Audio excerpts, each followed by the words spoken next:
5, 6, 7, 8. I'm counting down the clock because the red light is on, which means we are live. There's a lot to get into this week, good brothers, and we are back for a very special episode when we talk about this week in professional wrestling.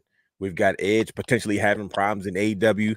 We have Vinnie Mac being booted completely out of creative, not to mention NXT still on the hot street, not to mention, once again, Crown Jewel's main event is looking like Drew McIntyre versus Seth Rollins. We will get to all that and more in a few special announcements right after this. Let's get it. Houston, we have a problem. Yes!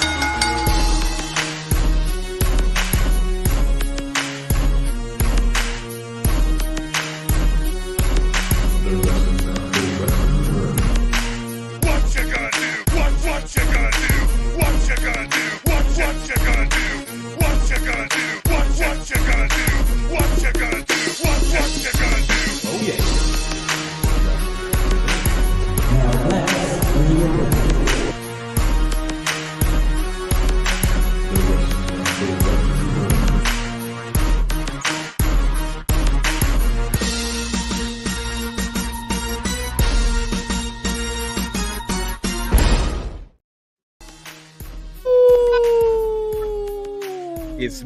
It's me, it's DDP. Welcome to the Wrestling Rum Now podcast, where we take a deeper dive into the world of professional wrestling.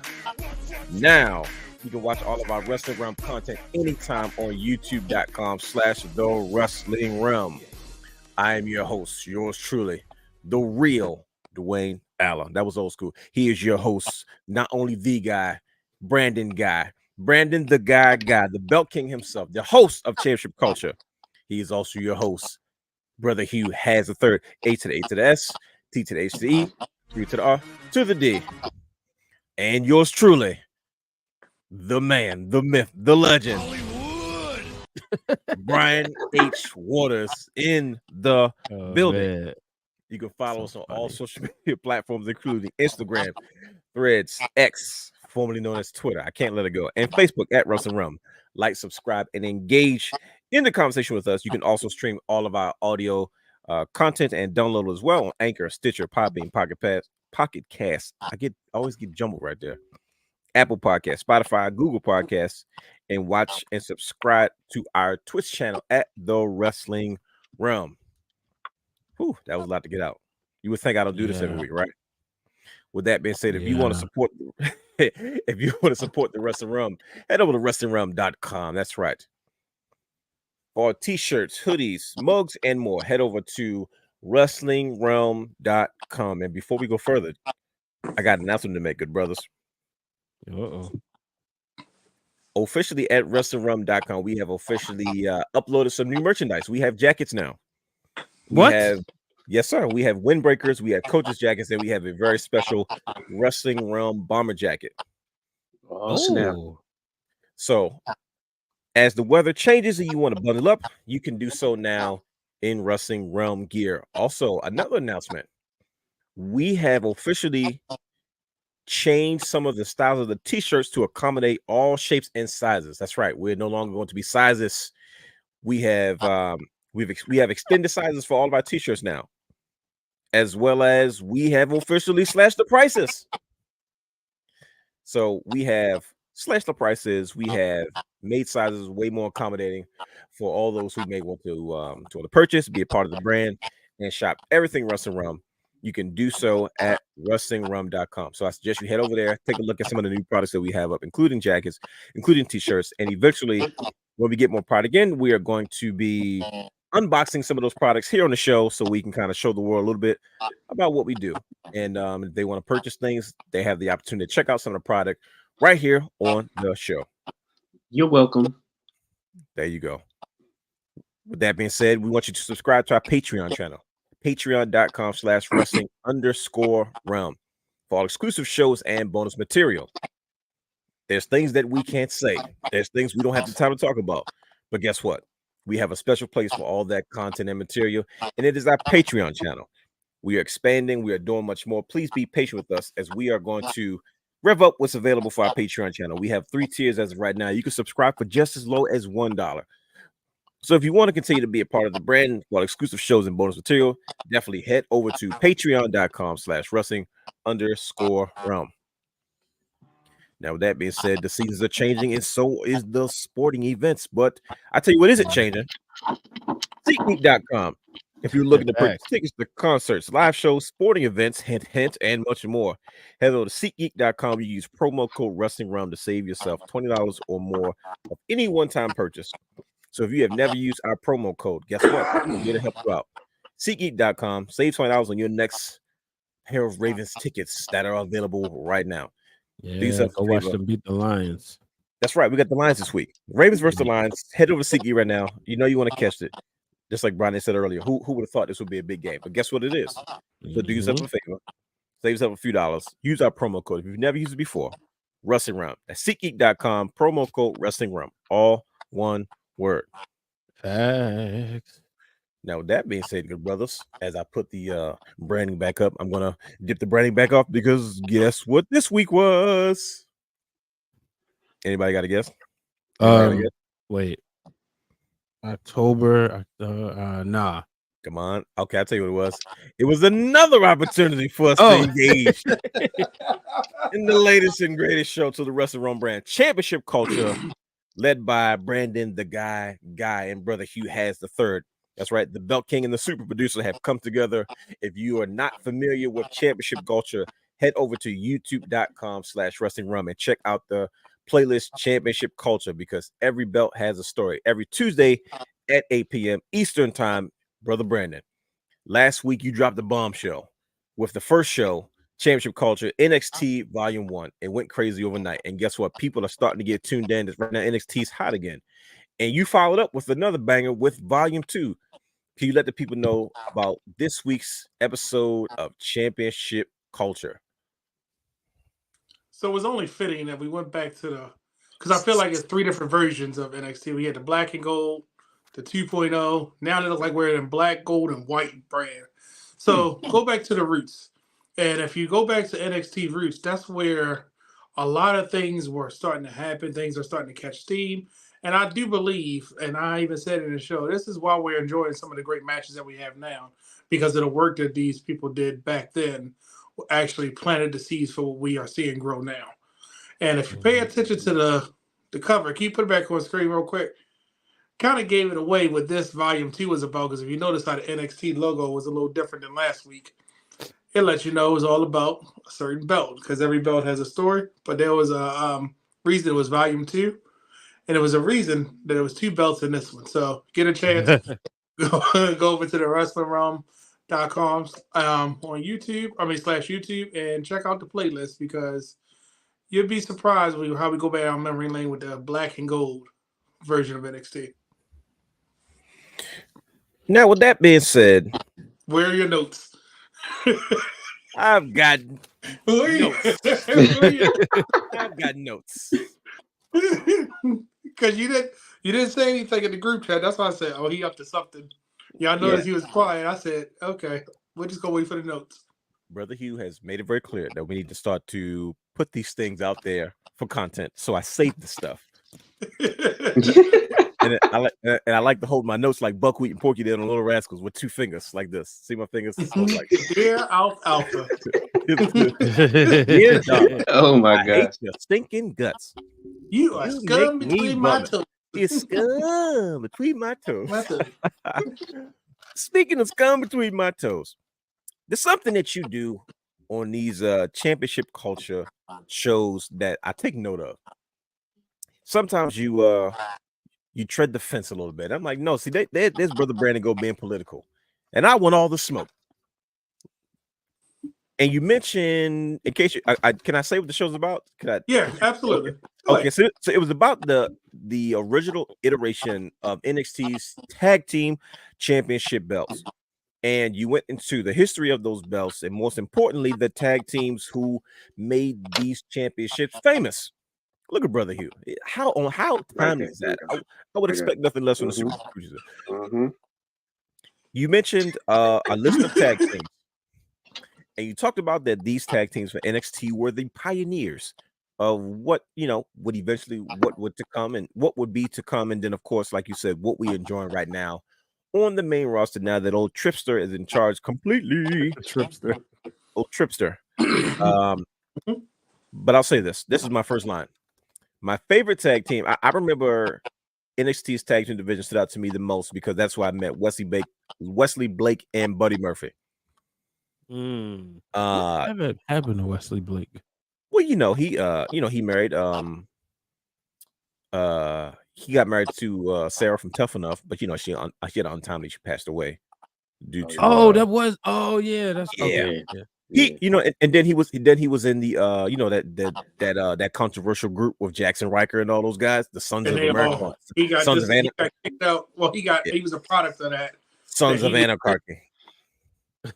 And that was just a bad idea. So he just got rid of him, like just get off TV for a while. And eventually he ended up I think he ended up losing his job. I think he's a coach now at the Performance Center, as from what I heard.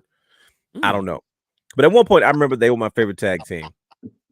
There's a few tag teams that you named, like DIY, The Ascension, Vaudevillains, Blake and Murphy, Adrian Neville and the other guy, and the Wyatt family. Was it Adrian Neville and the other guy? Who was the other? It was two different tag. He had two different. Oliver and Twist. What was his name? They were the British.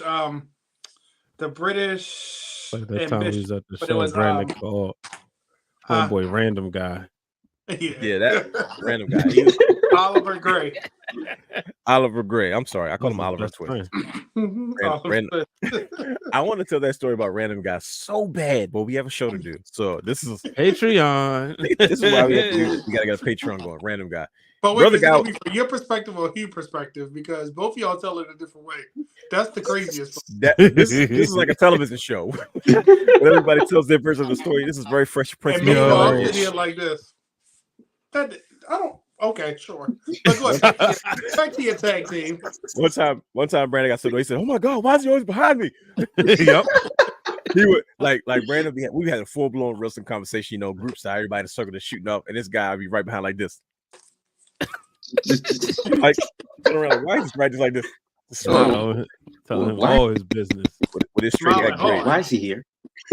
Exactly. Like, what is he doing? Anyway, one thing you omitted from this show, this particular episode of Championship Culture, and I'm going to move forward, is you talked about all the tactics, but you never said who was the best and who was the worst. See, me, I want all the smoke. I don't care about anything. So you're the diplomat. I understand. But Brother Brandon, I have a question for you, sir. Who is the best tag team to hold these tag team championships? And if you don't have a best tag team, tell me who's your favorite. And then I want you to tell me who's your worst. Now, once again, you have the same. I'm fair. So same thing. Either the tag team you didn't like the most, holding the title, or what other tag team you thought was like, nah, this is just dumb. My favorite tag team that held that iteration of those belts were DIY. Because it was a makeshift tag team of two wrestlers that I enjoyed because of the Cruiserweight Classic. They really, I saw Tommaso Ciampa in a different light than what we saw in we all did, because we saw we had a front row seat to his blonde mohawk. Exactly. So when that 2 out of 3 falls match made it just like that overshadowed everything else. That to me was just like they made it. This is not to say they're taking anything from their career to that point prior, but it was just that was their establishment moment. Least favorite tag team, I'm gonna have to say Sanity. No. See, this I knew it. I knew he was gonna do that. Why? Nope, because now I'm going to argue with you. I'm ready to argue with you. It was. And I'm gonna say why it was my least. Okay, go ahead. Remember they were surrounded with injury and they had to switch out. So I feel like it took away from it. Because then Killian Dane was the one that got injured, right? I thought it was Alexander Wolf. I could be wrong. Was it Killian Dane? I thought it was Wolf. Wasn't it Wolf? It was all right. So Wolf is the one that kept getting passed around the factions too, right? Yeah. Because he was at Imperium for a little bit.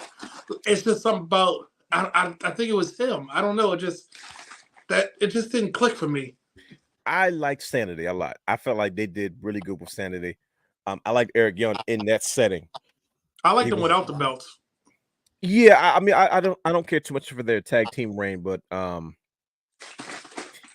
they're two tag teams, and one was worse than the other. There's the Ascension, and there's the Vaudevillains. You take your pick and tell me which one was worse. It's because freaking the Ascension's promos look like PlayStation commercials from like 1995. And they didn't have the best matches. They were like, out of all of the matches, they were on the bottom. And in that division, being the bottom wasn't an insult, but it was like a big difference between the worst and the almost worst. Does that make sense? Sure. And NXT was a little bit corny when they first started out in comparison to what they would eventually become. Correct. And the Vaudevillains and Ascension were at least the Vaudevillains were funny. And that's what they were different. And I watched Simon Miller when he talks about goofy wrestling. I feel like the Vaudevillains were embodied with that. And it was like, all right, I'm not gonna go out of my way to see them, but if they want them to watch them. And then they tag with your girl Blue Pants. Oliva. I'm not gonna. I'm here starting trouble, but guess what? Here we go. Moving on with the show. Who was your favorite tag team? It was Wesley Blake and Buddy Murphy. You know, with Alexa Bliss. I like their look. They were my favorite tag team for a while, like throughout the whole company for a long period of time. And then DIY came along, and eventually I was like, okay, I like these guys a lot better. But they at one point they were my favorite tag team. They were the ones. I want to ask you one thing about them. Murphy, as whatever you want to call him, right? When he had his singles run, do you think if he had a mouthpiece like Zelina Vega or a mouthpiece of that caliber, he would have did more? Yeah, absolutely. Because him and Andrade remind me of the same person, which is why they tore the house down on that one random episode of AW Collision in a ladder match for I don't even know what they were fighting for. The mask. To get his mask. There you go, the mask. Yeah, because he was very talented, man. He still is all, but it was just he was flat. You know what I mean? He and don't get me wrong, I thought he held his own as a singles competitor. Like even when you left NXT, I don't think everybody needs to be like, you know, Brock Lesnar and Paul Heyman, but I think it definitely will probably have helped him. But I think with his, you don't think about it, you don't see too many cruiserweights with managers outside of like Ultimo Dragon and Sonny Ono. You know what I mean? Yeah. You know what I mean? It's because usually like your heel is usually doing some type of heelish tactic where he needs advising versus he pulled Alexa too fast from them. Yeah, I think pulling Alexa was the death knell for them because, you know, she got called up before they did, and then they would have never seen after that. I don't know. Sometimes having that manager can be the completion of what it is that you're trying to like even the Hardys, like when Lita joined the Hardys, as big as the Hardys were at that time, it seemed like she took them to the next level. Like there's the Hardy Boys run, but then there's also a Team Extreme run, and then then you get into their singles careers and stuff like that. So sometimes taking away the valet, taking away the manager, taking away the what does Paul Heyman call himself? He calls himself advocate. The advocate of the council. I think it makes a major difference, but. And I always talk about that infamous show in Ohio I went to. And I remember seeing Andrade with the suspenders, and everybody's like, who's this guy? And not even a month later, he has Zelina Vega, a whole different character, whole different presentation. It was like night and day. And I was like, look what they did. And it worked for him. It worked. It worked well for him. But yeah, so that there you have it, ladies and gentlemen. We'll be here for I'm telling you, we'll talk about belts for 6 hours fooling around with us. Make it to the main roster? No, they did not. They split them, didn't they? Because that's what they split them. Aiden came and then magically wound up with Rusev Day. Yeah, Aiden English. I don't think the other guy. I don't think what's his name. Simon. I think he got released, didn't he? Yeah, because he was. I said he heading backstage, started smelling himself. So yeah, that's from what I know. But yeah, but if you want to catch the rest of the episode, the rest of the history of that iteration of the NXT Tag Team Champions, that was the highlight of this week's Championship Culture. Remember, youtube.com/Wrestling Realm. Check out the Championship Culture playlist to catch up on the rest of the conversation. Trust me, it's my favorite, one of my favorite shows, if not my favorite show. I have to catch it every week. You can do the same thing. youtube.com/Wrestling Realm. Playlist championship culture. Good brothers. Yes, sir. This is going to be one of those shows where we just catch up, right? We talk about what has happened this week in pro wrestling. Now you say, well, what happened this week, Realness? Well, quite a bit. We have quite a bit to talk about. But of course, before we get into that, I have one question to ask you guys. What did you watch this week? If people don't know what that is, that was the did you watch sound effect / graphic screen flashy thingy. So, good brothers, before we get into today's conversation, what did you guys get into this week? Well, I sat around and basically had my face stuck in the computer screen and was on the phone most of the time yelling at Mr. Gump, Brandon the guy. Yeah, I can see that happening. Yeah, he was getting on my nerves for the most part, but I invaded a couple of their conversations. Yeah. Let me tell you what you did. I merged the call with Brian. He will say, "Hey, sexy." And Brian was going all the way off. I said, "Yup, this conversation, okay, sure." Oh man, it wouldn't be a conversation if it didn't start off with shenanigery. Yeah, it doesn't. It's not even a conversation without it. He starts. It finishes. In the middle of it has it. It's just all that. And I ask myself, why do I keep answering the phone? Why do I call him? What am I doing? Exactly.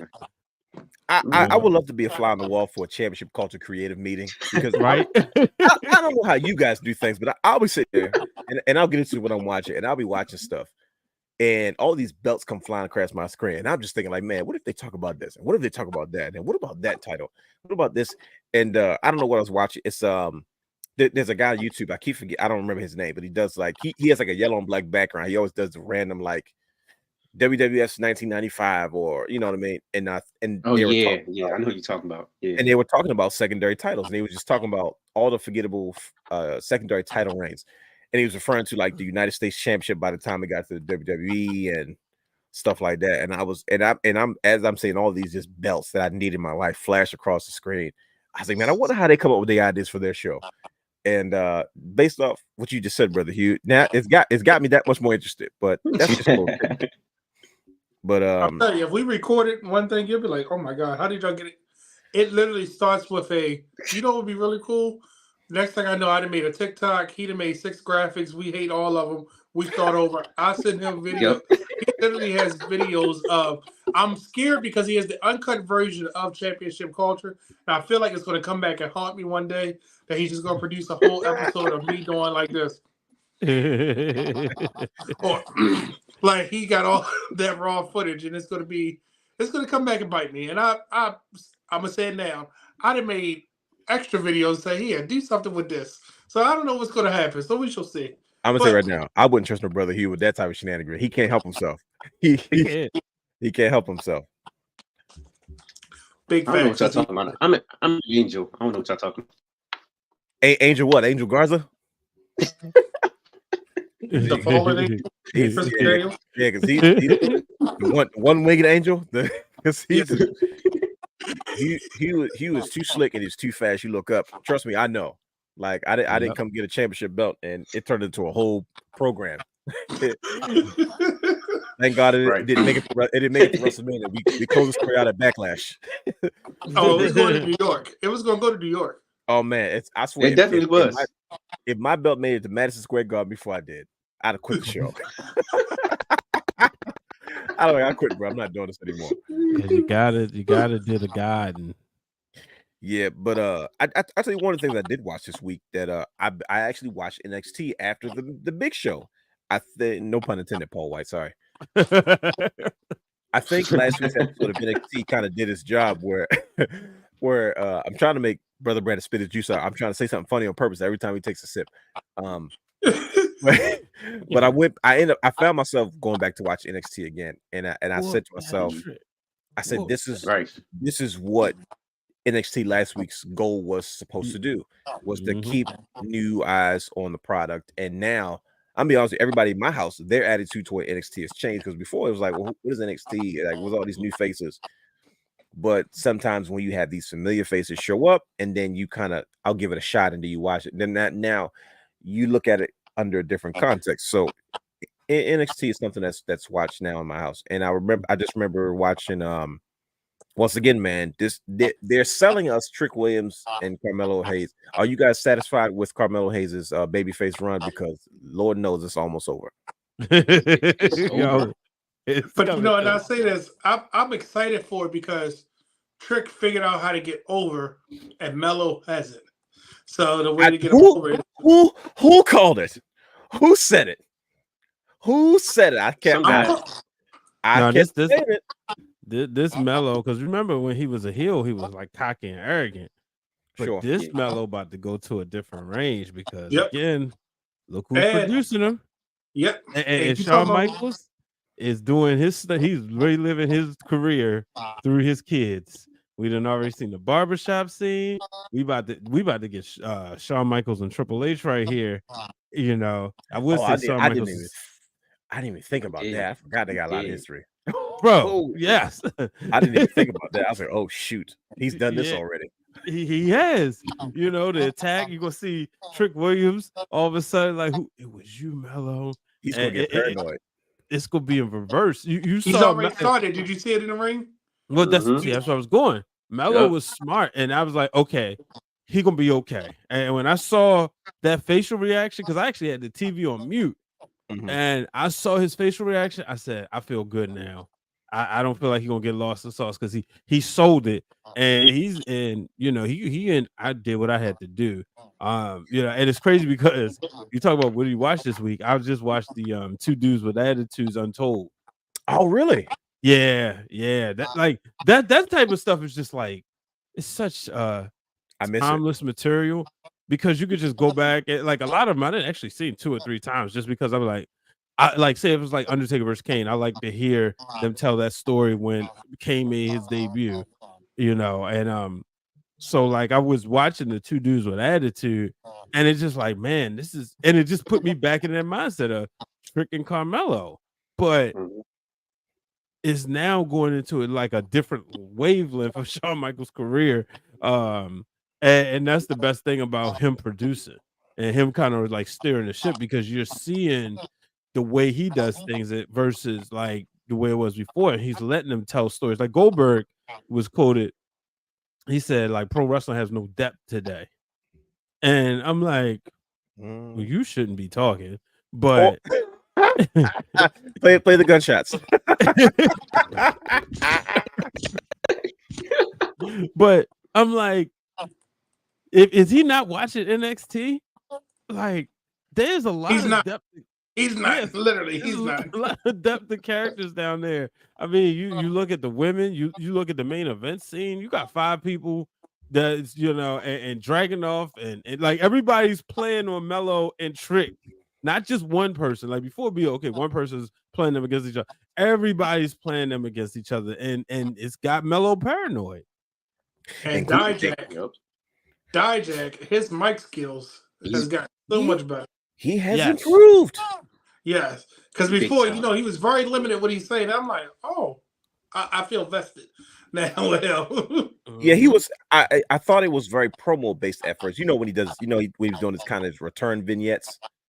Yeah, and you can script those, right? You can kind of direct those, but like who he is in those promos and who he has been in NXT, like I'm seeing it come to fruition.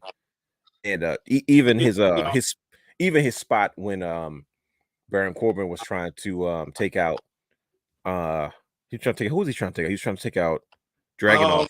Yeah, he was like, I beat you to it or something. And then, and he was like, and I was like, and it wasn't corny. It was like, okay, and Baron Corbin didn't sell it like the Hulkster. You know what I mean? He wasn't like, oh, he was just like, he was kind of shocked, like, dang, he really beat me to it.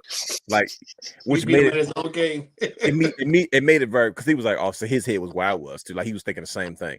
But that's think about it as a viewer, that's something you can relate to. You're like, oh, okay, I probably would have did the same thing. You know what I mean? So, but what you think about Ryan Valkyrie and Becky? I was just thinking about that. And the crazy part is, I am so impressed with this version of NXT now and how they had found a way to successfully merge developmental and a third brand. Like we talked about it a little bit last week, but like if you see I don't care what anybody says. With a company like WWE, you have to prepare for your young talent to one, get reps, develop, and still get exposure all in one. Yeah. And even people like Shotzi Blackheart, who is technically a SmackDown superstar, but she still needs her reps. So much better on NXT. You know what I mean? Oh my God, yes. Because she's in, so it's like you're too good for the developmental because you got to make room for the next class coming up. But at the same time, you really haven't found your footing on the main roster. But now, because you're on the main roster, when you come back to NXT, it's a different audience. It's a smaller space. You can kind of, once again, I call it getting your reps in. And I like the fact that, like think about it. Becky Lynch and Natalya have single-handedly brought so many women to the forefront in like the last month that I've ever seen NXT or any other promotion do when it comes to women wrestling, outside of like TNA back in maybe 4, 5, 6, 7, 8. Yeah. Because I remember at that point, during that run, it was like, bro, if you wanted women's wrestling, like for real, you had to go to TNA because they weren't holding any punches. They weren't wrestling. You had like vets in the ring. You had Awesome Kong. You had Gail Kim. You had ODB. You had Mickey James was kind of in and out. You know what I mean? But you had that stretch. And then of course you had the beautiful people that would follow up. It was like, oh no, they're not, and they would let them like really, really go. You know what I mean? So now you look at it, see, I'm like, first of all, Becky Lynch is working with a different young girl every week. I learn somebody else's name every week now. You have girls like Xia Li, like you giving everybody a shot. Now it's my turn. I'm like, bro, this makes so much sense now. It's because I really thought it was gonna be Player Davenport, but I'm okay with Live Valkyrie. Bro, it's like a list. Everybody's got to get in line, and she's taking on all comers. I'm like, bro, this is perfect. It's because I may have watched two new girls get in the ring together at first, for the sake of it. But I'm going to see the man because the man is a crossover pair. She's not a women's wrestler; she's a superstar. Right. She has proven that she can draw as a superstar, which is why they put her in those spots. That's why I says no disrespect to any women. Like, no, if you're that good, they're going to put you there. Especially now with old Tripster running the show. So like every week, she's got a different girl coming to her saying, "Yeah, that was last week. Now what about this week?" And I'm like, man, she's bringing so much credibility and notoriety to these other girls because now I'm forgetting like Tiffany Stratton is through the roof now. Is because I know who she is because she proved she could hang in the ring with a Becky Lynch. Now when her character comes on, I know exactly who she is. I know who exactly. I'm not questioning. When we see it in the Rumble, you're gonna be rooting for her. And that's what I'm saying. And now Triple H introduced all these young girls to the Rumble, and everybody's like, "Who the heck are all these women we've never heard of before?" And now he's that was just the introduction. Months later, now he's giving us exactly who these women are. So going to next year's Rumble, the audience is going to know exactly who's coming where, and now they can begin to start their journey with the main roster. The main roster audience is because now majority of them, like at a Rumble or Mania, are going to be familiar with who these young ladies are. So you're not going to have a flat reaction. You know what I mean? So it's one of the things that I enjoy the most about the vets working there. Even Dom coming back getting reps. Like he's a part of the Judgment Day, but yet, like Brian said last week, if it wasn't for his father and everybody else, he would most likely be with that group anyway. But he's down there, he's involved. Judgment Day's always lurking around the corner, so it's like one of the best heels in the business right now. It's unreal. And this version of NXT is different. Is because when Triple H was running the show, they were very separate. When they first started out, they did things like this, right? John Cena went down there, CM Punk. Yeah, CM Punk was there with Seth Rollins a lot. The rosters that wasn't doing anything went down there to help out. Gender, 3MB. Y'all wasn't doing anything. Go down there and build Primo Epico. Remember, they were down there. Yeah, they went down there. Freaking remember the Shield and the Y family was doing double duty at one point. Yep, they both were NXT. So it's like, and then like I said, the indie era, the indie superstar era, and then that's when it really took off. And then when all that kind of ended, now we're back to where it was, and now we're starting to see that perfect blend between what we enjoyed versus what they're trying to do, and I think it's successfully. Once again, man, DX does it wrong. I want to beat up NXT. I'm so happy that we don't have to see Tiffany Stratton on NXT on Tuesday, but when she appears on Monday Night Raw, she's just Stratton. We're not going to acknowledge the fact that oh, that's this person. You know, Carmelo Hayes is in the crowd. Oh, that's Mello. There you go. Carmelo on Tuesday. Oh, it's Mello here. We don't have to play with names and act like we don't know that they're the same person. Pretty much. You know, it's so much more cohesive because once again, they're working together. They're brothers. They're like us. DX is just they found a way to merge these worlds together. And it's crazy because now I recognize Shawn Michaels' version of NXT and I recognize Triple H's version of NXT. And we all know Vinnie Mac's version. It was a freaking game show. So we're gonna get into that later on. It was good stuff, brother. It was good. I don't want to keep dragging it on, but yeah. But was there anything else that you good brothers got into this week that you want to highlight? If not, man, we can ring the bell. I mean, I got Halloween Havoc going right now. Halloween Havoc. Why did Brother Brandon raise his hand like he was in class? He's like me, like right. He sure did. You're not going to ignore the fact that Christian said, "I'm not trying to be their leader. I'm their father." I said, "Are they just letting him say whatever he wants at this point?" I think it might be his contract. I said, "Oh." He just says anything. He said, "I'm not having them dress." What did he say? And goofy golf kids trying to pretend to be their leader. I was like, right, yep. Well, that's a shot. That was worse than when I thought Edge went far. I'm sorry, Adam Copeland went far when he said, "Know your role." He was like, "Know your role," with your shiny pants on. I said, Edge was coming from an old man angry, trying to burn him. Meanwhile, Christian like this. I'm their father. He called him. That's because he called him bug-eyed. Like that. Anyway, I'm not gonna jump the gun. But Christian is hilarious. Yes. We can't say anything about AEW without acknowledging the fact that Christian is just the best thing over there right now. Yes, Christian is. Tony Khan said, "Whatever you want to do, go ahead. Don't even tell me. Just go." And Tony Khan was like, "Oh, I know you was gonna say that." They love not having no writers over there. They just enjoy the show. But I'm saving my comments. Brandon, you said something about Halloween Havoc because I was watching some WCW this week too. But go ahead. I want to see what you watch. Yeah, no, I was just saying. I just threw a Halloween Havoc 94, and the opening bout is Johnny B. Bad. Why do you go back so early to these WCW? Because he loves those. That's his. Do you not know what the main event of the show is? 94. I don't remember. Nope, not at all. Not gonna lie. Tell me the main event of 94. Halloween Havoc 1994. Hulk Hogan versus Ric Flair cage match. Their first pay-per-view WCW we ordered. Their first match. That's not fair because you have these sentimental moments. Right. Because the first time they fought was at Bash at the Beach, correct? Was that? Yeah, and this was career versus championship. This one Ric Flair had to retire. I hate the fact that because of what would happen after the fact, people don't give that match as much credit as it probably should have gotten. Is because I remember I listened to 83 Weeks on Eric Bischoff, another one of my favorite driving podcasts. Like if I'm going somewhere for a long distance and I need me a good 2.5 hour show, man, Eric Bischoff is the master at it.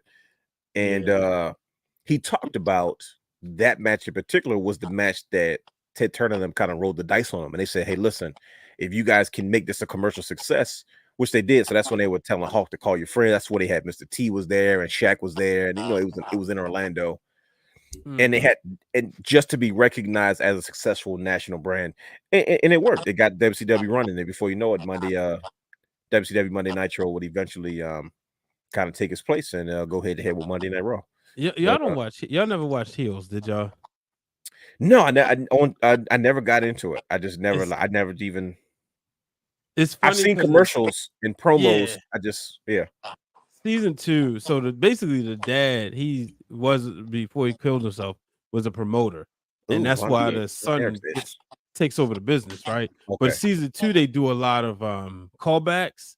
Okay. And one of the callbacks was like the dad who has this promotion in Georgia called the Duffy. He was trying to basically get a meeting with Ted Turner.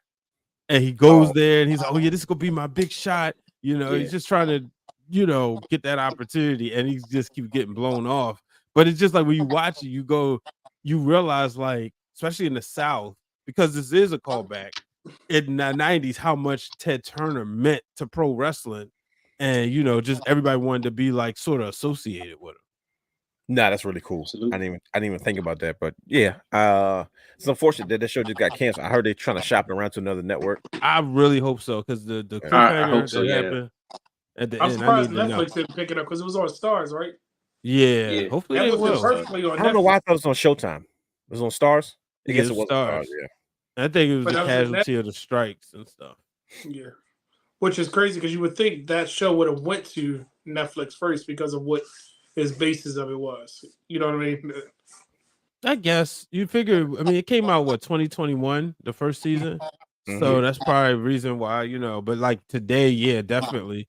But with Stephen Amell, he was. I know he was telling us in L.A. like he was trying to get them to release the trailer then, and the people just didn't understand. Like, well, why would we release it now? No, it's not time yet. And he's like, it's WrestleMania. Like, there's That's a tons of wrestling wrestling show. fans out here. Yeah, and I was like, this would have been the perfect time. He goes, yes, thank you. It would have been the perfect time. Like, Yeah, he was like one of the people like, yeah, come talk to me about it. Like, I Yeah. want to talk about this. You could tell it's like his passion project. No, yeah, Stephen Amell's always been a long-time wrestling fan, and Yeah. I mean, who wouldn't want to have a chance to live out your dream on a show like that? I mean, especially at the SummerSlam when him and he teamed with Neville to go against Cody and King Barrett. Well, Yeah. Stardust. Stardust, And, yep, I remember that. King Barrett, so he got to live out his dreaming and to be able to do that, and I mean, for what it's worth, he said like CM Punk credited heels for like kind of reuniting his love. So they're the Well, reason. They're the reason. I love to sit here and talk about Brother Brandon's favorite wrestler because we all know how much the guy loves. No, I was getting excited about Stephen Amell because I thought he was going to have an Arrow conversation. Well, No, listen, negative. You see, now just as fast as you got upset about CM Punk, Brian Ace was like, "Nope, no, we're not going there." So No, y'all say that for Rome After Dark. Yeah, and I'll go to bed. Yeah. Trust me, that's a 6-hour can of worms that you I know. Because I remember Arrow the night was good until the last season. Brother Brandon flooded the group chat, and I'm like, I don't know what none of this means. I thought we were talking a foreign language, but it was okay. It's all right. Which part? Yeah, look. Get you was good. With that being said, Brian H, ring the bell. Let's get this show on the road. 42 minutes in. Shout out to Blue and Jenna real quick. Shout out to them. They just came back. I listened to their show. Yeah. That was today, right? Monday. They dropped Monday. Okay, yeah, definitely shout out to the Mixed Tag Show. We had them on our show, I guess 2 weeks ago. Yeah, they gave us a lot of love on their show. Man, well, I appreciate it. I got to go back and catch that. Definitely the Mixed Tag Show. If you haven't watched it, I'm sure we have the information somewhere. But yes, the Mixed Tag Show with Blue and Jenna. Got to catch up with that. Welcome back. Much love. But you know who didn't get much love? There's a lot of rumors going around, good brothers, because this show we're going to talk about this week in pro wrestling is Edge already having some trouble in AEW. Now, I don't know how true this is or not, but we've been hearing some things, and we've been, of course, wrestling fans talk, Thirsties talk. But what do you guys think about Edge's short time in AEW so far? Is it working? Is it effective? And do you think Edge is already offended by his exchange with Ricky Starks? Because they had an exchange, and Ricky Starks called him. The rumor is they saying that Edge was they both were upset about the guys going off script, and AEW's timing's terrible because even like the punches look crazy. It just looks different. How you take one person into a different setting, and the presentation is different, but it's Ricky Starks called Edge bug-eyed, and Edge clearly got pissed. He fired back like an old grumpy man. He called him a vanilla midget version of The Rock. It was bad. But like Ricky Starks is black, so it's throwing me off. He told him he had shiny pants. I was like, brother, what's going on right now? He said, know your role.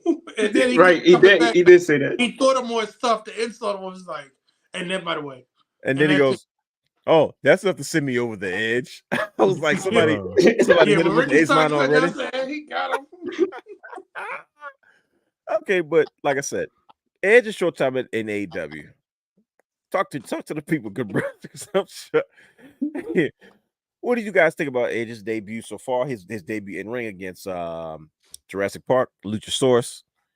Like it's who Jurassic Park. That's what freaking Brian H used to call Jurassic Express. He called them Jurassic Park. Couldn't stand that group. Yeah, they were very. The group wouldn't have been bad if AEW was for children and they sold toys. It's because then that would make sense. But like you're marketing this to like adults, like we're going after 18 to 35, like it's 1998, and you guys got like, bro, it barely be any kids at the show. That's what I'm trying to say, like, and that's why the toys stay on the shelves is because the kids are not familiar with these characters. Yeah. But anyway, Edge in AEW. What'd you guys think about his first match in AEW?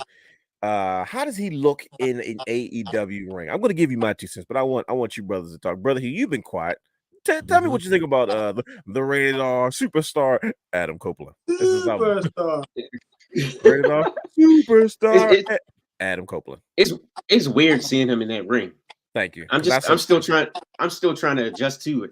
I guess just the whole presentation of it, just the lighting, and I don't know. It just seems like AEW seems like to me it's a glorified indie show now.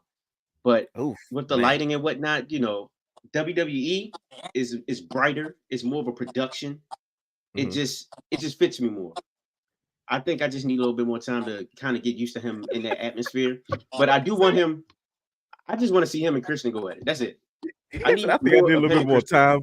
Need a little more time to figure this out. But that's it. No, I think everybody's waiting for that. But what do you mean by when you say you think it's a glorified indie show? What about what you're watching makes you feel that way? Because we've seen glorified indie shows.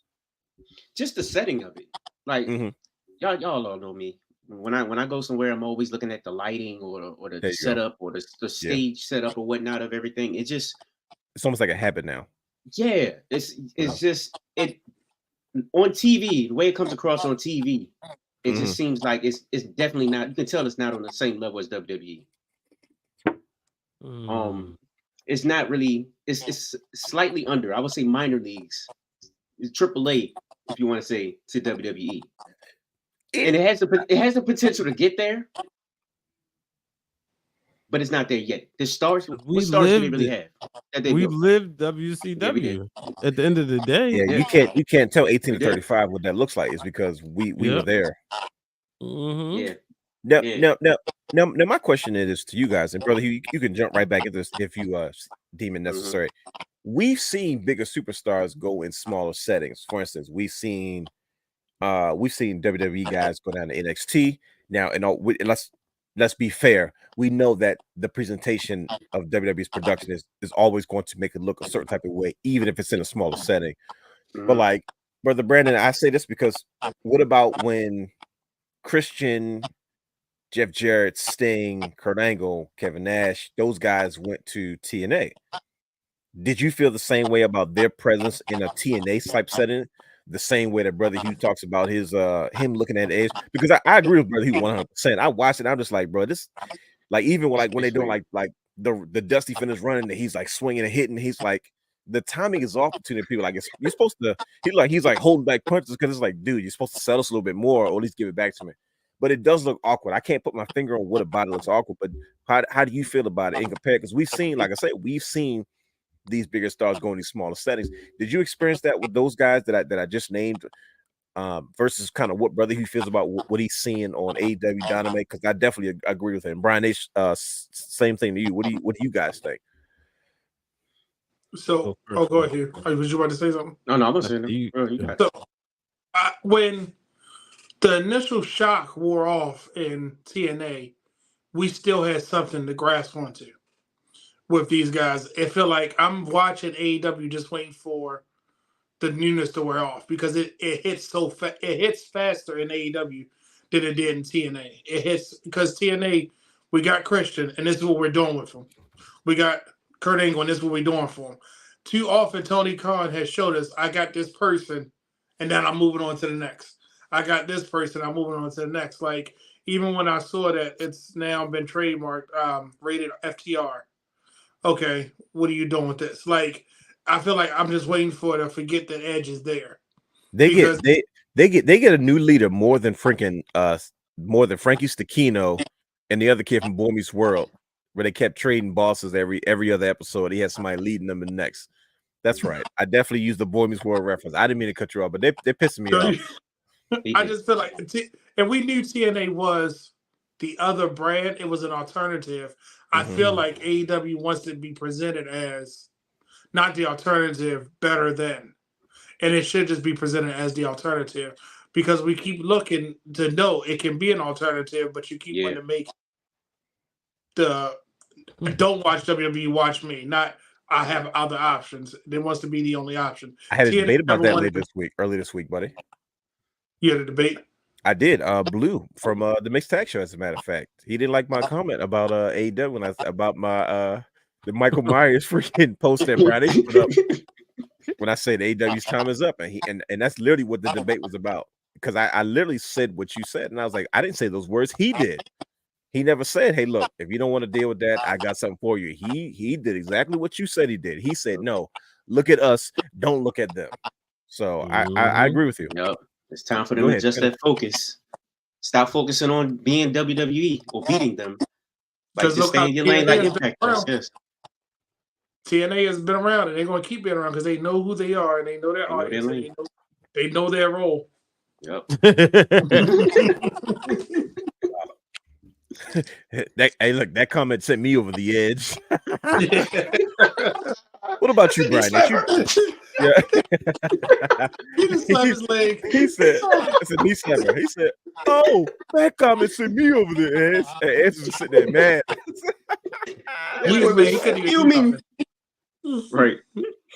Edge is there for 2 weeks, and somebody already dropped the Edge comment. He probably sitting up there ready to call Punk. Hey, dude. I see exactly what you mean down here. I told you. These guys have no respect. Exactly. Wow. It's wild over there, man. You see that text to Tony Khan? They're going up to his room and video. I would never go to visit his room. I didn't even know what hotel he stayed in. Right. Yeah. It's all speculation. I don't know this. I'm just having fun with it. No, continue. He tried to put out a disclaimer real quick. Yep. Right. What about you, Brian? Does Edge look awkward in AEW? Yeah, Edge looked awkward since he came back. I said this before. You know, he was one of my guys, and I felt like so wait, this is a different twist. So you think he looks awkward in general? Like you thought he looked awkward even when he came back to WWE. Now, which time did he come back? Because you know he came back like 746 times. He came back like 13 times. 746 times from the room. Yo, real talk. 2020 was cute, but after the match with Randy Orton, that should have been it. Like, yeah, dang, not even hold. That was real. You didn't want to give him a chance. Bro, sometimes it's best to wish that people can come back and they don't. Then they get them back, and it's like, you know who's a prime example? I'm listening. Sable. Ooh. Yeah.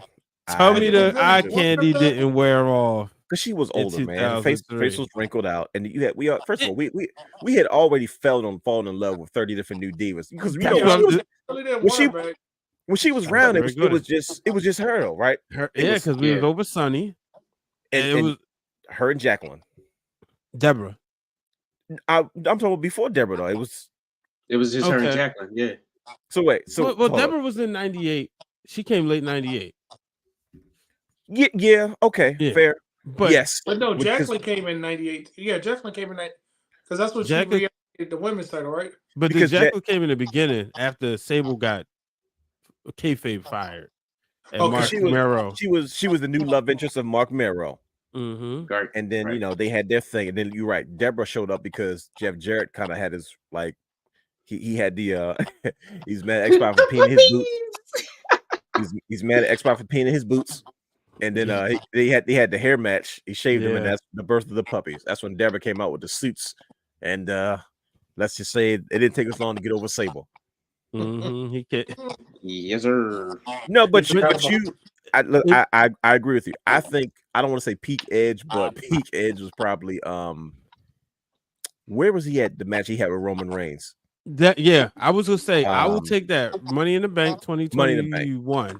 Yeah, as the world right before the world sort of opened up, he went to SummerSlam.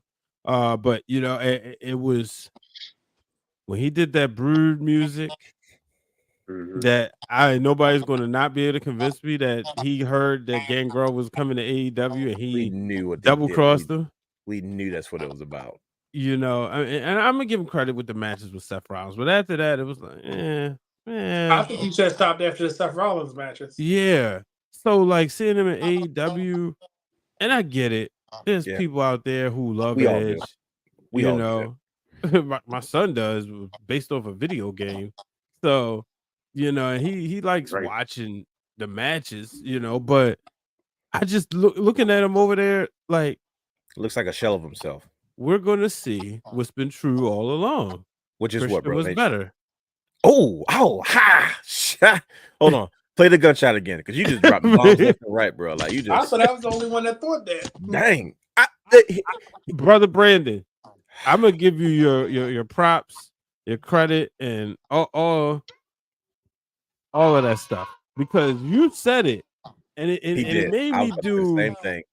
A deeper look into things, and I was like, yo, you know what? And I would go back and see some of the matches, and what it is Edge was just bigger.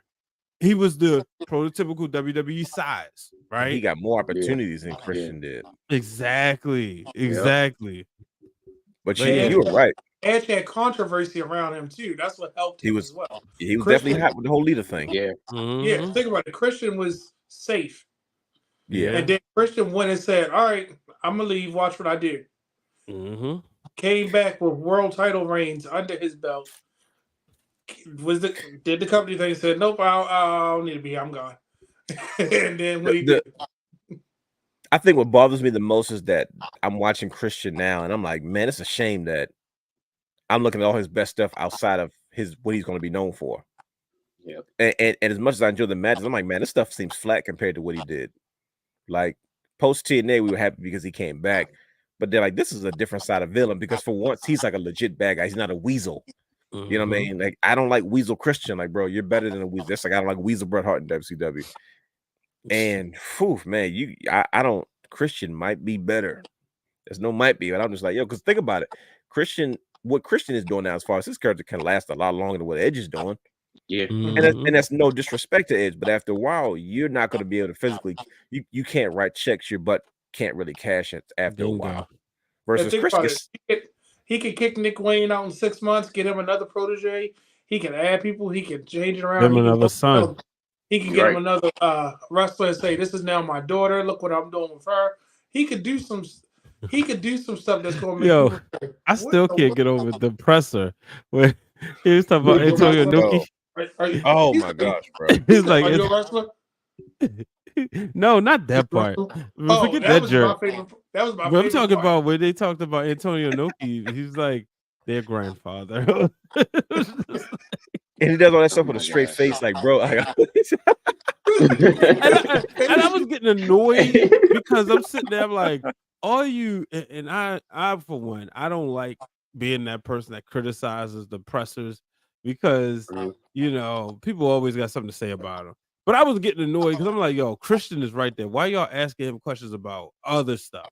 Like, he's a freaking champion, the most over person on the show. And then the thing broke that his title was on. And he was like, look at this, just like this. What do you think? Like this company, it's all broken. The fact, and he said, you've been champion for like 2 weeks. He was like, 76 days. Yep.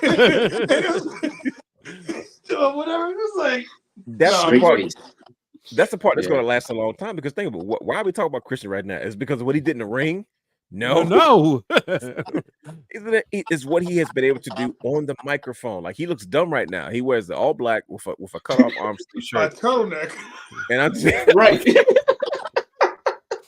fact that man was rocking a turtleneck midsummer with a what was that brown jacket that looked like it was suede. I'm like, this man is serious. It is, and you wait for him to like break or say something funny. It's like, no, this dude is dead serious. But man, I don't know, man. After Edge gave him that heartfelt promo, he hugged him and then told him, "Go." You said, "Go f yourself," and just walked away. Edge is saving. Edge, I'm sorry, Christian is the real reason why. Like, if I want to catch the show to see something on the show, that's it. that's what I'm waiting to see his segment so I can move on. You know How's what I mean? everybody's fathers doing tonight? Yeah, Oh God, it's such a jerk.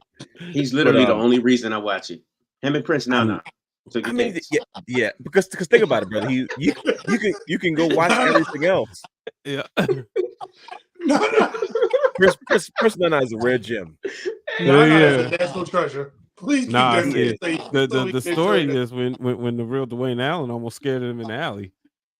Oh God. Well, yeah, where were we at? Where we were ROH.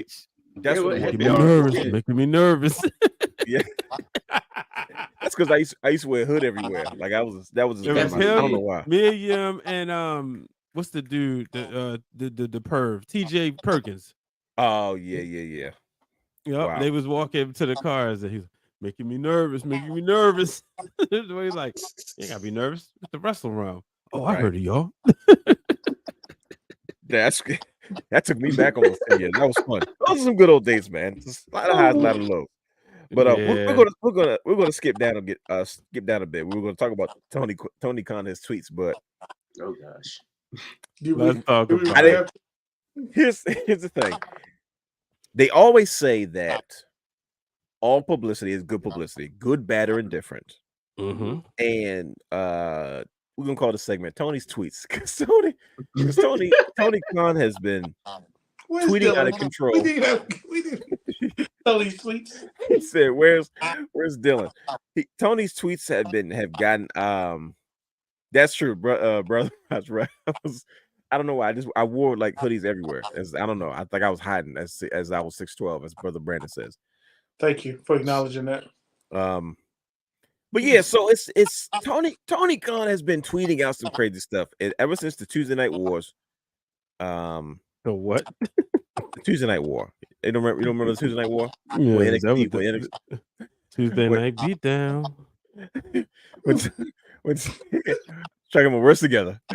When AEW tried to go toe to toe with DX, it's a terrible idea. Who told you it was open? Oh man. Tony Khan just went on this barrage of just tweeting, and it made it very personal. It seemed like sour grapes. Now, like I said, some people say all publicity is good publicity. Do you guys think that Tony Khan's tweets are good for business? Does it matter? Does it make a difference? Does he look crazy? Is it helping bring in notoriety to AEW and him as a business owner? Like, what say you? Personally, I think it's good for getting attention. Yeah, and I don't mind doing stuff to get attention if there's going to be like some sort of follow up to it. But there's also something like considered negative attention, and man, I'm nervous for Tony right now. It's because he's tweeting, he's being petty, and I respect him for speaking out, but at the same time, attendance is low, ratings are tanking. There's no more blockbuster free agents you can sign outside of somebody that's been released. I thought he was selling out arenas though. Last time I checked, I'm speaking of selling out arenas, brother Hugh.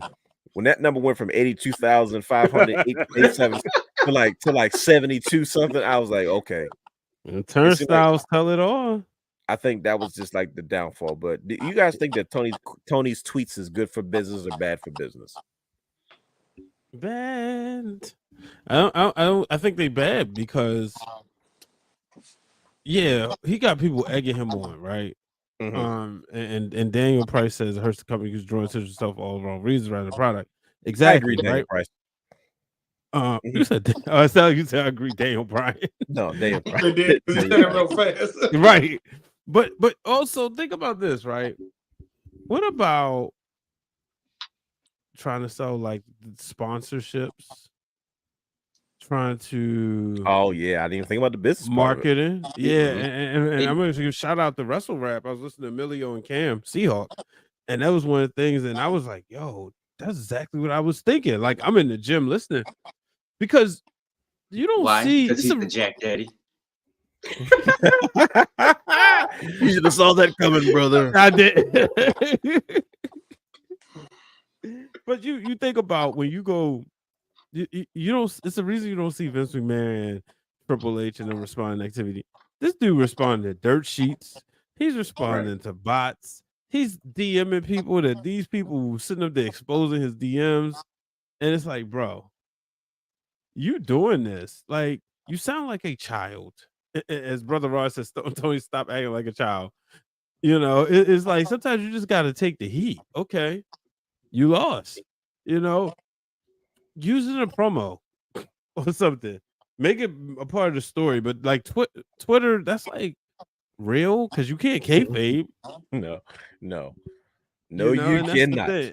It's fun for us. We get to sit back and laugh, and yell, take his phone. But the first thing that happens, everybody's like, yo, and it hits the group chats and all over the place. That's fun. But for the people that don't like wrestling, right? Like them people at the top, like, yo, what is this dude doing? NBA owners don't tweet like this because that's what they go compare him to. Yeah, sports owners, especially all the money he executives got. from different companies, exactly. And they were like, they don't complain about this stuff. Why is he acting like this? Jermaine says Anthony need to go to his room. Exactly. Yeah, and like Daniel said, he called him Anthony. That's his government name, Anthony.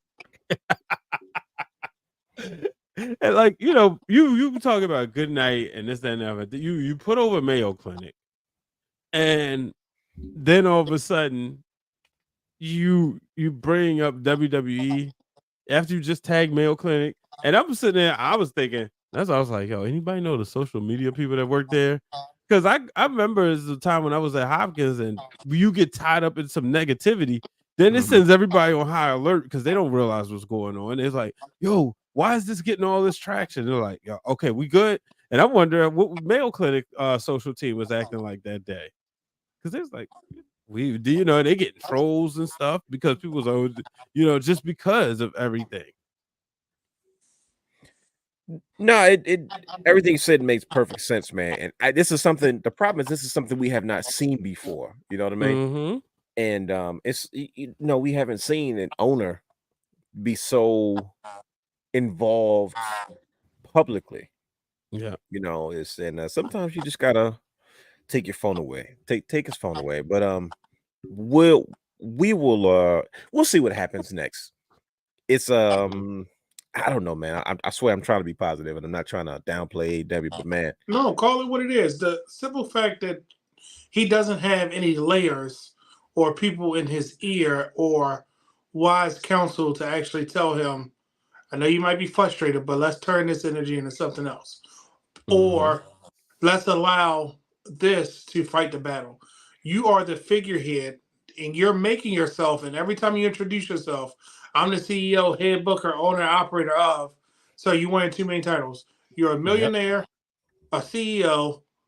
Act like it. You don't have to come to every show to tell people, thank you for coming out. Whoever your figurehead is, because you made the announcement about ROH, but you want to hold on to AEW.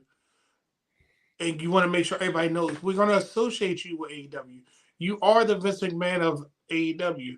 Act like it. And I hate to compare him to He Who Names Shall Not Be Named, because every time we do, we have technical difficulties. But you got to take something from him, because what tweets come from that man? Happy birthday to somebody. You know what I mean? Congratulations on something for X, Y, and Z. That's celebrating true. 30 years on this. Sir, you are the figurehead and the person everybody looks at. And to compare him to, a political thing, look what happens when one person was tweeting everything that they could think of. We're like, this is insane. And look at the comparison when the person before him didn't tweet as much and just said the congratulations or thanks or, good job this. 2 different eras, 2 different outcomes, 2 different followings. And granted, I probably would get some slack from the AEW lawyers. It's not that I'm bashing them.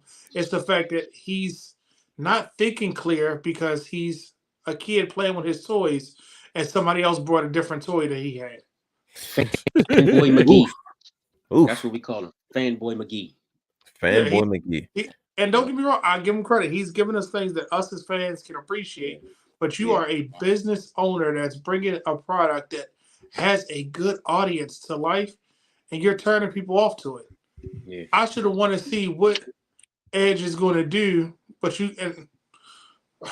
his first match against Luchasaurus is not going to make me turn from NXT on any day of the week. Mm-hmm. You get what I'm saying? Well, yeah. The first match could have been against. Put him right there with MJF as the first match, or something to make people want to turn to it. You know what I mean? Put him against somebody that's going to make you say, "Oh, that's serious." Edge is he came to show people that he's here. And if it takes a year and a storyline to get him back, tell that story. Yeah, not gonna take no year to tell no story. AEW, it's a hot shot indie booking. But you get what I'm saying? Like, no, I agree. Trust me. You should have gave me something to make me say, "I'm not gonna watch NXT. I want to go watch that." Yeah, and even at this bare minimum, like NXT, like that should have been the bar that you should be trying to. Let's start here at the bottom first, humbly. Let's take out. Let's compare our product to NXT. Then now let's go to the main roster and then so on and so forth. But last thing I'm gonna say, but I don't understand if you got people in your company that have been successful, they'll share knowledge with you why they were successful and where they failed. Take that into account. Yep. You got a whole Jeff Jarrett right there. I would have thought the product would have shifted. Me and Jeff Jarrett would have been the best of friends because I'd be like, what worked for you or what didn't? Why did you got Arn Anderson? You got what was it? Global Force, GFW. Why did that fail? Where did you go wrong? What could you have did differently? Oh, not sweet. Okay, never mind. Go up to some sponsors, whatever it may be. He got a whole thing right there to live through promotions that flourished at a time when we didn't have this social media. Let him understand that part of the business. They probably be trying, and he'd be like, and they'd be like, I'm gonna just get my money. And then some of them, Triple H probably be sending down there. Hey man, go disrupt some things down there for me. Yeah, but what about Arn Anderson though? Like Arn Anderson was there. He watched Jim Crockett Promotions fall, and then he watched WCW fall. Like, you think he really listened to Arn Anderson? And I told Tony, because you don't listen, he will be right in the toilet, just like the rest of them. But I just dare Conrad to get a paycheck. Most guys are though. Like this to get his son a paycheck while he had it. Yeah, his son looks ridiculous. Smack like him, especially he looks like a 60-year-old man. Well, see, so did Arn Anderson at that age. So did Arn Anderson at that age. So that's the crazy part.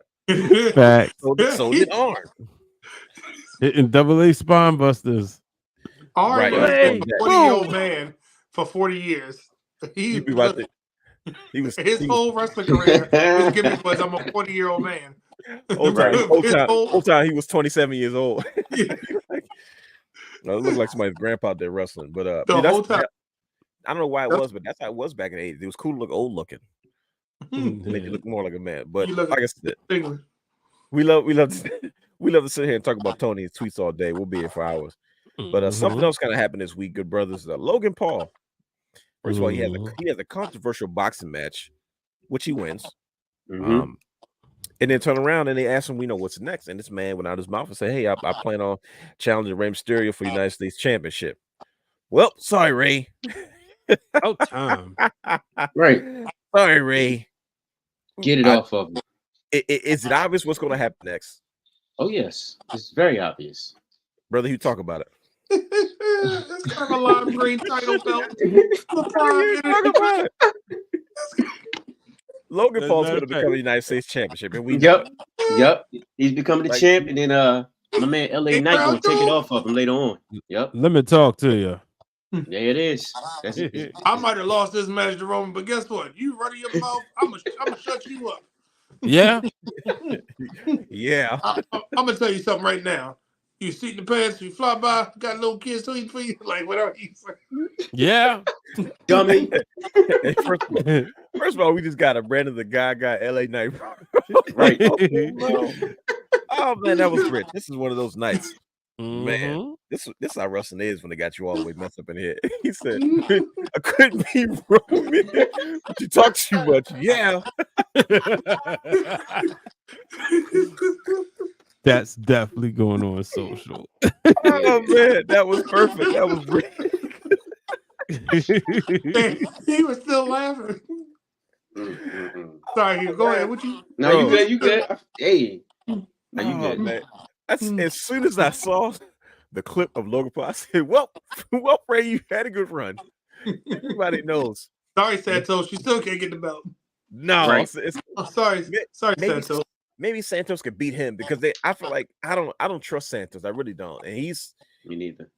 I'm not buying this LWO thing, but I think I might be changing my mind because he got a fresh LWO action figure, and it's like, well, usually when action figures come out, they want to ride the wave for a little bit. Mhm. I don't trust. I've only known him as a heel. Like I understand him as El Fantasmo, but he had a mask on. No personality. But Santos Escobar. First of all, his last name is Escobar. That's you already like. Yeah. I feel like don't. you got a brick of cocaine in your bag. Listen just to me. because your last name is Escobar. Legado del Fantasma. I don't trust them. But as soon as Logan Paul said I want the United States Championship, I said, "Well, Ray, you had a good run, buddy." He's gonna wear it to his next boxing match. You do realize that, right? He's gonna win that thing absolutely. everywhere. He's They're gonna gonna announce him as the WWE United States Champion, Logan Think Paul. about it. He doesn't get any more United States of America than a freaking influencer that has made millions. Like it's not like he started out real estate and said, "Okay, I'm gonna stop doing this and be on YouTube." He's a born and bred American influencer. Like if you look him up on Wikipedia, that's what he's known as. It says American influence, and he has turned that into a profitable business. And that man is going to be your next United States Championship. So Brian H, that United States Championship behind you, you might as well go get yourself a Logan Paul hat or figure something because A lime green prime and an orange side plate. have you guys ever had do the prime? Have you guys had Prime before? Plenty of time? I have it. We did a whole No. taste test on it. Not my cup of tea. Unless they want to Really? sponsor the show, then I love it. If you want to sponsor the show, then I love it. I like prime. I could. What did it Oh taste man, like? Did it taste like Mountain Bro. Dew and Depression?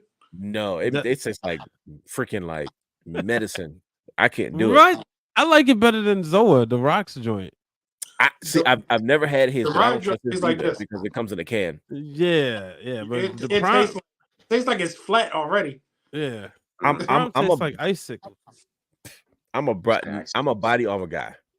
Okay, Yeah. Now a lot of people I didn't used to be a body armor guy. Like it was okay, but I was like, all right, it's good, and it's not as much sugar and stuff in it. It's a little more natural.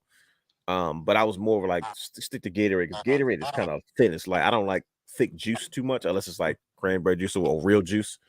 So for my energy, sporting beverage to replenish my electrolytes. I look for something a little more light, but I don't know why that Whole was so commercial funny. happened. listen. But if Prime was wants to sponsor the show, what do you watch sponsored by Prime Energy? This is the best drink ever. Man, look, I like it. Right. Now, it's do you like C4? I've never had it before. See, I don't trust those things because I used to drink Rippers back in the day, I would literally feel my whatever this is over here, my kidney start to feel pain. I was like, bro, I got. Okay. I drunk a C4 and I thought my chest was going to explode. See, that's what I'm afraid of because I've already had heart problems because of I don't know what I have a thing where it's like if my heart, whatever's wrong with my heart, it's nothing wrong with it, but it shows symptoms of something way worse. Like one time I got rushed to the hospital. They thought I was having a heart attack, but it found out I wasn't. Like if my body didn't respond to it from the ambulance ride to the freaking hospital, they was ready to take me to surgery and stick a stent in my heart. And they was like, "Oh, never mind, that's not what it is." But it looks like that. I'm like, no, I'm not. I feel you.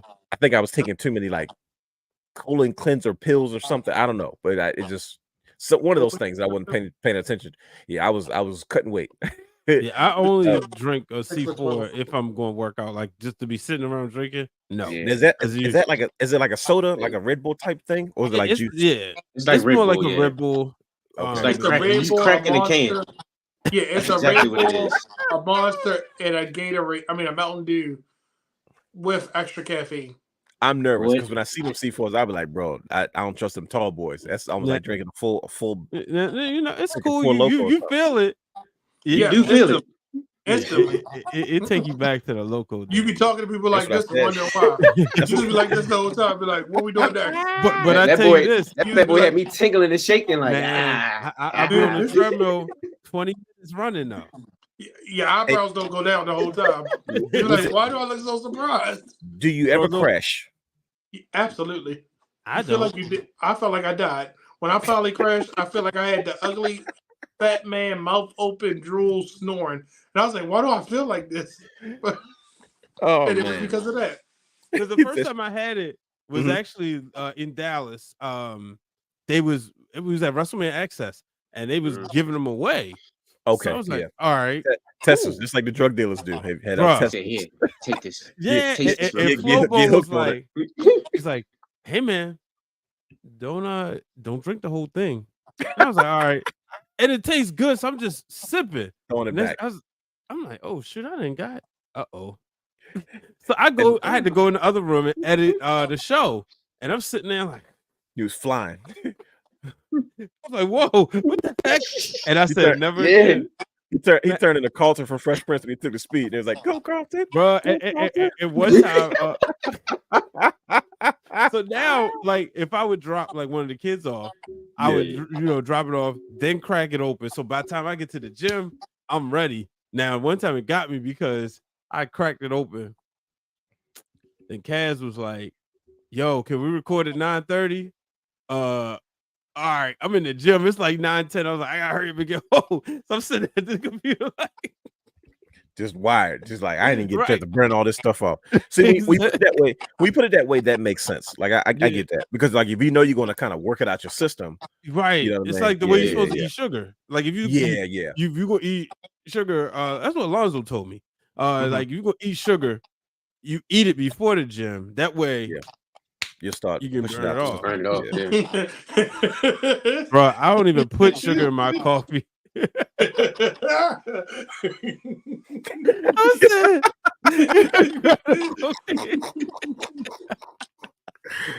Oh man, I just keep thinking about the Kool-Aid man version. You know what? Oh yeah. I'm done, man. This week in pro wrestling joints being way too comical. I feel like I've been laughing the entire show, and I'm completely sober, so this is natural. Don't you grab cocaine? Yeah, right. You sober. I have so many questions. Why do you just sugar your cocaine in the same place? Because your name is Santos Escobar? Yeah. Is that why? Oh man. So who's turning heel first? Him or Melo? I'm telling you, it's probably gonna be Melo because I swear I don't trust Santos Escobar at all. But like he's been slowly burning us, so but Melo gonna hit us. Melo gonna be like, well, Sean, you told me to do it. I don't know what you talking about. You know? Yeah, he's bragging on everything. Like, I learned this from you. Yep. But yeah, you know who else burned off? Logan Paul's gonna burn that United States Championship. That's gonna be on YouTube. It's gonna be everywhere. Logan Paul with a belt. What if they like he redesigned and add some blue back there, brother Brandon? Wouldn't you like that? Add a little blue back there where the stars is. He'd be a Logan Paul fan. Yep. Add a little blue back there. Change up the belt a little bit. I like it. I think we all agree we need blue. Yeah. Have you ever seen a customizer that put the blue back there before? Like, say, it looks good. Yeah. I took the picture of him with the blue strap. Paul with the blue strap. Would you guys mind if you could find it? Send it to me again because I remember I saw it, but I just want to take it. Oh, please, I got you. Don't you worry.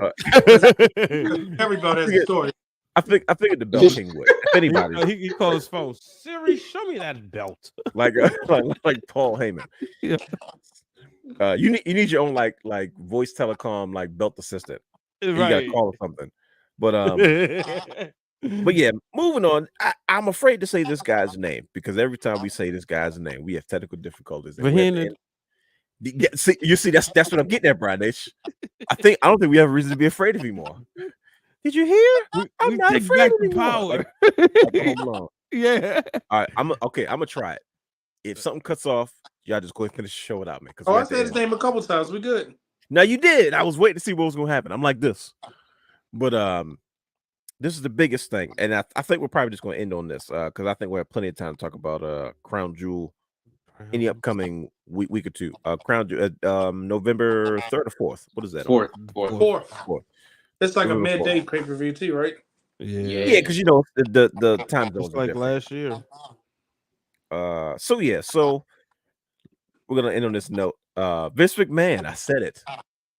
Lights still on? All right. Yeah. Has been completely voted out of creative by What's his name? Ari Emanuel. Yep. Yeah.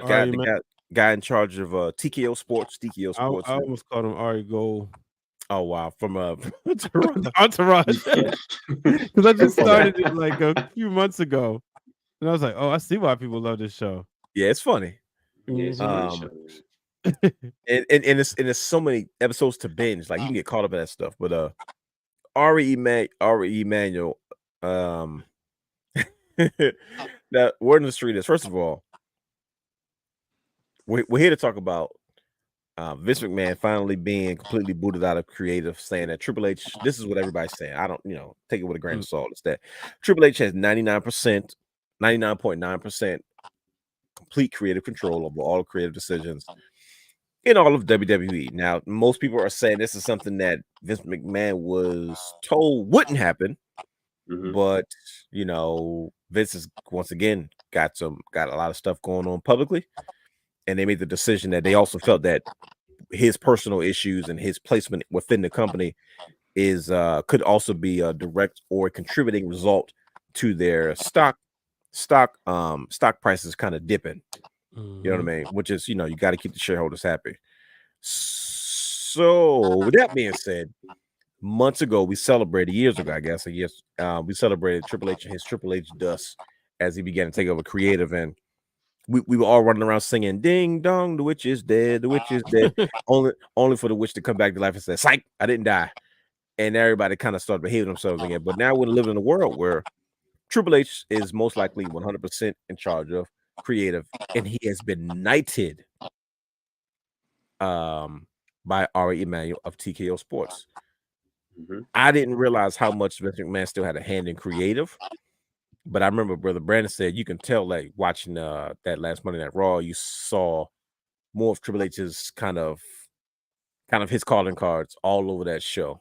But as we wrap this up, how do you guys feel about Triple H finally kind of earning the stripes from the boss, the real boss, not the former boss, and getting almost complete creative control over WWE? Vince's man's finally out after all these years. Well, he earned it. Yeah, he took his time. You talk about somebody who had like a 20-year internship. Wow. Yeah, I'm sure he was paid handsomely, but that's what it seems like working for Vince. Right. So it's very exciting. Especially we got a preview of it, SummerSlam 2022. Yeah. He came out with just bangers immediately. You look at they were showing off. Yeah, and you look at WrestleMania, you could see like, okay, yeah, this is the Triple H show. Yeah, Vince got his match, Brock and Omos, but that was a Triple H show. So I'm excited. That went absolutely nowhere. It did. TikTok. That was the purpose. He said TikTok. Now it went to TikTok. Oh. Yeah, the purpose was to get the F5 or Omos so they could get their spins. Well, that's good to know. Anybody seen MVP since? I didn't think so. Wow. Hold on. I uploaded the pictures that you was looking for. Oh, there you go, right there. This is if there's an excuse to change the belt up a little bit. I don't know how I feel about the blue strap. The blue strap is fine. Don't get me wrong, but it reminds me of the Universal Championship. But I definitely feel like there needs to be some blue with these stars up here. Yeah. And some people paint it behind the WWF logo too, like they put white behind that. I've seen it. And I've seen it on the white strap. The white strap wasn't bad, but the only reason I like the blue because it's on SmackDown. Well, see, I don't like that brand specific strap stuff because anything could change. Yeah. And then you was changing the strap. Like I didn't like the fact that they changed the Universal Championship to blue just because it was on SmackDown. I'm like, no, if the belt is red, let it be red, even if it's on SmackDown, because that's the identity of the title. Not that's like TNA changing the Legends Championship to whatever, you know what I mean? Darker red. Yeah, like no, it was meant to be one color. But yeah, man, Vince is finally out. Triple H has earned his place. I'm very excited to see what's to come, because I feel like now we've all been in spaces, and even us, we give each other our own spaces because nobody wants to feel like they're being creatively stifled. You know what I mean? Everybody doesn't want to have to make decisions by committee all the time. Sometimes you want to say, hey, listen, this is what I want to do, and let me just do it. And Vince McMahon, we knew it was going to be hard for him to let this go, it's because he's been in this space for such a long time. But it seems like, man, he's finally out. He has 9 lives. He always finds his way back in. Somebody's even saying like, "Oh, now he's trying to sell stock options and get out of the deal now." And I'm like, "No, Vince, have a seat." But it's officially a new era. Yeah, how do we feel about that though, man? I don't know. I mean, I've always felt like right now, you don't know what you miss until you don't have it, right? Right. Or right. you don't know what to miss because you assume things are the way they're supposed to be, and then you find out like, oh wow, this is much better now. This person's no longer in control because it's just time to move on. And now we're fully there. Now we have a full situation where it was like, hey, eat man, steak. Yeah, Vince is officially out of creative. What are you guys looking forward to now with Triple H completely in charge? See, and I'm looking for the future because the WWE is such a huge. 10 years ago, Vince McMahon was doing it all, right? He had his cronies around him, the board of directors. He was manipulating, had his hands in, not 10 years, let's say 20 years ago. The way that business is done now, you have to have somebody controlling the business side and the entertainment side. Now that Triple H is 100% in the entertainment side, and you have the business side of Nick Khan, I think that TKO is going to say, okay, there are our people there, just like they have Dana White now. With UFC, yep. Yeah, with UFC and the other person running the business side, it's easy to manage that and not have one person trying to dip into both. And it's even to the point I was like, maybe that's why Triple H got removed from the board, because they want him just exclusively for creative. Because that would make sense now. And Brian's gonna hate this reference. As we see with Marvel, they learned when you have a Kevin Feige, just do that. Look what DC is struggling with. So they're don't not have the a same. Huh? Oh no, DC has capes. He's trying to trigger you on purpose. Yeah, that's why I said stop it. But as you can see, when they realize that, the overlords of they Disney got capes, right? The overlord of Disney has this, but we're gonna let Kevin Feige have the Marvel stuff and make it impactful. So that's what I think TKO it's the same way with Star Wars and Dave Filoni. Yep. Y'all really getting into the nerd stuff. Oh yeah. Real quick, you talked about commercial success in WCW. So on this show, you got Muhammad Ali and you got Mr. T. See, there you go. I remember them. Now, granted, they were playing the hits, but they had one job. Show Turner Broadcasting that they could, really make some noise naturally, and that was kind of. You got a full house, like AEW, TNA. Wish they could draw this house. I'm glad you do have Flair versus Hogan. I mean, that match we were supposed to get at WrestleMania. Yeah, 95, 94 was going to definitely draw with sensational Sherry walking Flair out of ringside. Oh, butterfly robe Flair too. The black one, the one that did y'all watch Hidden Treasures? Yeah. This is the one they was searching for. Yeah, shout out to the homie AJ Francis. He was on there. He's flexing his TV skills. He used to be the host of that, but then when they brought it back, they went with Booker T. Yeah. And I thought he did good on there. I thought he did good too. You could tell he was a fan. He was making that connection. But with Vince, I'm glad that he's been forced to sit down. Somebody is checking him. They probably let him make that deal. Said we know we got to make this deal with you. Keep the old man happy. Now go sit over there and figure out with a TV deal, get Nick Khan some more money. Go over there and count your money, Vince. Let Triple H keep having his toys. Do whatever you want to do, Triple H. Just keep playing with him the right way and make us money. Because it's working. And you could tell the product was different when Vince had his hand in, and they realized, hold on. You done messed up the ratings. You got people upset. And the stock options. Yeah, he said, wait a minute, you messing up too many things at one time. Go to that. Nah, you went too far. Don't bring up the stock options. The stock numbers went down. Oh no, he got to go. See, that's in the business. Yeah, they said that was enough. That's enough. Yeah. Listen, my guy, that hurt. Sorry, Brian H. I know you're a shareholder. Yeah. You are almost 80 years old. Why are you not retired, sir? With your villain-looking mustache. He told he looks like a villain from he looks like he's a villain from The Incredibles. He said, bring your daughter back. Yeah. Yes. I I think that's hilarious that he just, first of all, that he dyed his hair pitch black. He grew a mustache. I'm like, come on, old man, cut it out. Is he 76? How old is he? Hey Siri, too old to be Vince McMahon. Too old to be trying to run a wrestling company. I think somebody said that he was like, for once, he's now in the situation of his father. Where at one point, his father, when he sold him the company, he ended up working for Vince Jr. or Vince Kennedy, and it was nothing you could do about it because he didn't agree with half the stuff that Vince did as far as going national and kind of, kind of spearheading the demolition of the territory system. But at the end of the day, his father was still, I work for my son now. Like I sold him the company. This is what I do. The man who gave Hulk Hogan his name. So Vince has had a good run. I appreciate what he's done to this point. It was just time. Like, cut it out. It's Triple H's time. DX is running. He's 78. Yeah, come on, man. Like this is Sorry, go sit down. Yeah. You got 76 grandkids. Go be with one of them. Yeah, just pick one. Just hang out. Just pick one. One of them just is playing college football. Go buy a building there. Go get a building. Might be heading into business soon. Go adopt it. Go buy that team and give them some money. Do something. Go run that sports complex. Do something.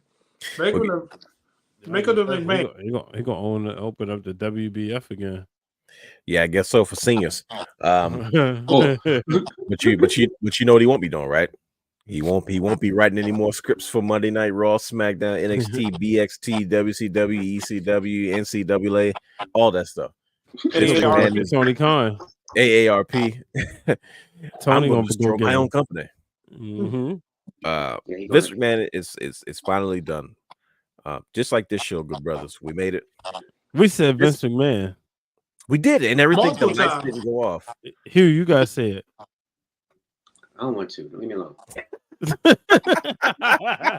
So they're like, no, I don't want to. Say Vince McMahon 10 times and we survive. Right. The curse is over. The curse is over. Right. That's how I feel. I should be relieved. It's like we just survived the match with Papa Shango. It's like people like playing Canada, like say Vince McMahon 3 times in the mirror, see what happens. Gonna pop up. You're fired. No, Vince, you're fired from creative. Now go over there and count your money. But ladies and gentlemen, we appreciate you rocking with the Wrestling Realm as we always do for this special episode of This Week in Professional Wrestling.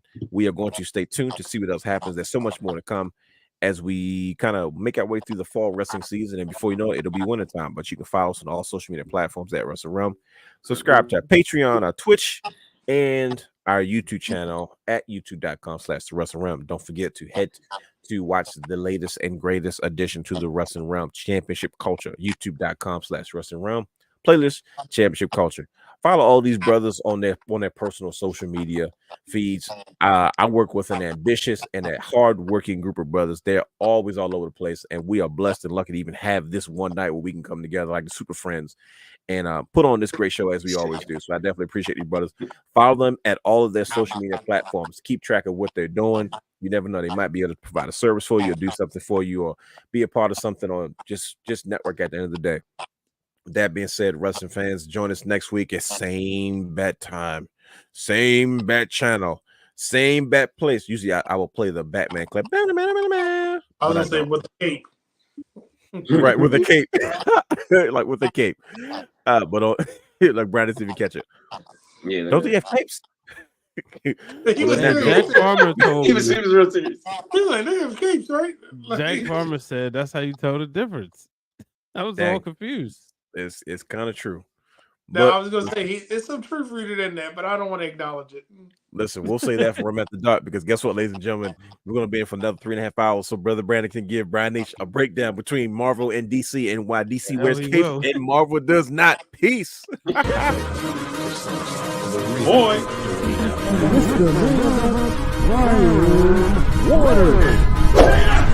Houston, we have a problem. Yes!